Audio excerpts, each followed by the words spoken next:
దేశ వ్యతిరేకుల జెండా ఎగురుతుంది, మొగళ్ళ జెండా ఎగురుతుంది, ఆకుపచ్చ జెండా ఎగురుతుంది. నాకు పుట్టినరోజు కానగా సాయంత్రం వరకు ఆ యొక్క కోట పైన ఆ జెండా తొలగించి కాసే జెండా పెట్టాలి, అదే నువ్వు ఇచ్చే బహుమతి అని చెప్పి విజయమాత శివాజీ మహారాజ్ కోరింది.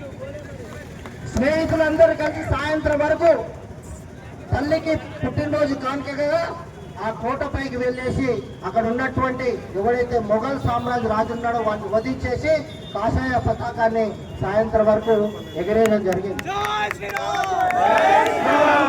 చరిత్రలో కాషాయ జెండా పెట్టుకున్నాం ఇప్పుడు.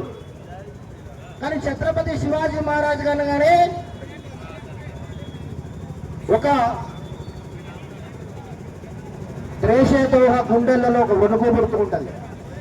ఛత్రపతి శివాజీ మహారాజ్ పేరునగానే ప్రతి ఒక్క హిందూ ఒళ్ళు పులకరిస్తుంటది. ఛత్రపతి